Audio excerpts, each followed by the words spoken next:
On September 22, 1862, President Lincoln issued the Emancipation Proclamation. The president's courageous actions freed 3 million slaves, helped save the Union, and brought America closer to being a more perfect union. Unfortunately, the evil institution of slavery still persists today. An estimated 50 million innocent lives are impacted by human trafficking, modern-day slavery. As a leading champion of anti-trafficking legislation in Congress and a member of the Interparliamentary Taskforce on Human Trafficking, I am committed to innovative policies that arm law enforcement with tools to combat these horrendous crimes, that support survivors, and rally world leaders to pen the final chapters on this borderless crime. On World Day Against Trafficking, I am proud to represent America's resolve to end all forms of slavery from the face of the earth for once and for all. Hi, I'm Senator Linda Reynolds, an Australian member of the Interparliamentary Taskforce on Human Trafficking. And I'm also a very passionate campaigner against trafficking and modern slavery, both here in Australia and also globally.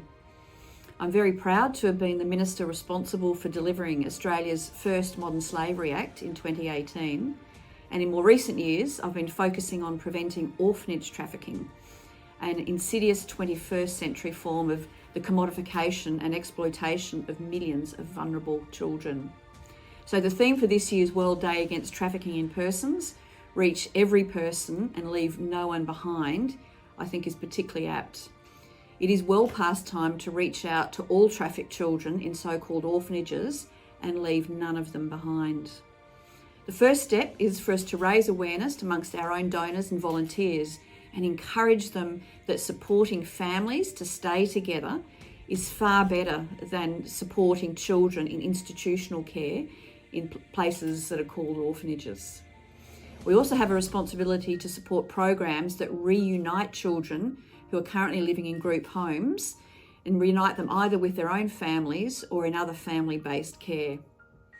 So those of us from countries whose citizens have created this trade in children, I think have a great responsibility to now fix it. And we can if we work together.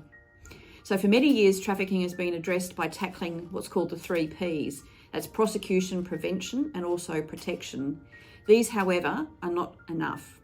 What has been missing until now is the 4th P, which is partnerships. The Interparliamentary Taskforce, as a very outcomes-focused group, is working to create global partnerships between governments, parliaments, and also civil society so that we all work together to tackle and once and for all end the trafficking and exploitation of children into so-called orphanages. Hello, I'm Karen Bradley, a Member of Parliament in the United Kingdom, and to mark the World Day Against Trafficking in Persons, I'm here to talk to you about the work we do in the UK to identify victims and to make sure that nobody is left behind. It's really important that we make all of our work victim-centric. We've got to think about the victims, find those victims and identify them, because it's the only way we're going to break the chain. It's the only way we're going to catch the perpetrators, and it's the only way we're going to wipe out trafficking, which is what we all wish to do. So today, of all days, think about victims. Think about those people that you know that may be a victim of trafficking, and take that step. Try and identify them, get them to the authorities, get them the support they need. It is such vital work and we all need to be doing it. On this World Day Against Trafficking in Persons, our mission is to ensure no one is left behind. My name is Rushan Abbas. I am an Uyghur American. The Chinese government is carrying out a state-sponsored genocide against my people. Uyghurs are being trafficked for forced labor, sexual exploitation, forced marriages, and forced organ harvesting. Uyghur passports are confiscated. There is no escape when the trafficker is the government. The Uyghur Forced Labor Prevention Act halts imports of products linked to Uyghur forced labor. However, to impact the lives of the Uyghurs in the region, governments need to intensify efforts to identify victims. My sister, Dr. Gulshan Abbas, has been unjustly imprisoned by the Chinese government for almost 5 years now due to my activism within the United States as an American citizen. Our family members in the region are victims of forced labor and human trafficking.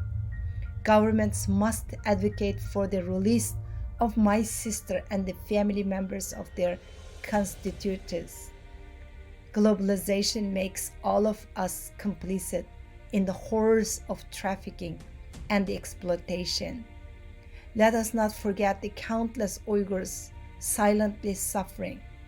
Let us defend the freedom and the democracy and push for legislation that holds the Chinese regime accountable. Hi, my name is Tanya Gould, and I am a survivor leader and expert in the field working to end human trafficking. And so on this day, I'd like to call upon all over the world, nations, to bring in the voice of survivor leaders.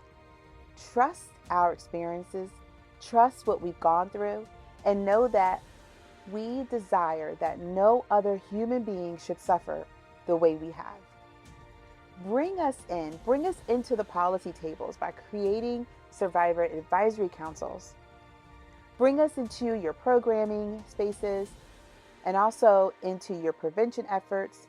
Let us help you inform law enforcement and just be in partnership with you as we work as solutionists in this work together. If we want to end slavery for good, we must do it together with those who have been enslaved. Thank you. The theme of this year's 2023 World Day Against Trafficking in Persons is reach every victim of trafficking, leave no one behind. But the sad reality is that 0.5% of the nearly 50 million human trafficking victims in the world will never be identified. Most are being left behind. And this number has not been improving despite many efforts across the world. Human trafficking victims are most likely in your community. They're students in your child's classroom, passengers on your plane, patients at your healthcare facility, and producers of the products that you consume daily. The reality, though, is that we need more people who will bravely lead legislation on solutions that help survivors be truly free and stop human trafficking from occurring in the first place. We need more nonprofits and NGOs to prioritize advocacy for anti-trafficking laws so that survivors have the resources they need. And in some cases, we can stop human trafficking before it starts. So today, my hope is that lawmakers will prioritize human trafficking in greater numbers and use their influence to talk about this evil from their platform. You don't need to be an expert to make a difference. And at the Interparliamentary Taskforce on Human Trafficking, we are here to help you be a champion for survivors in your parliament or Congress.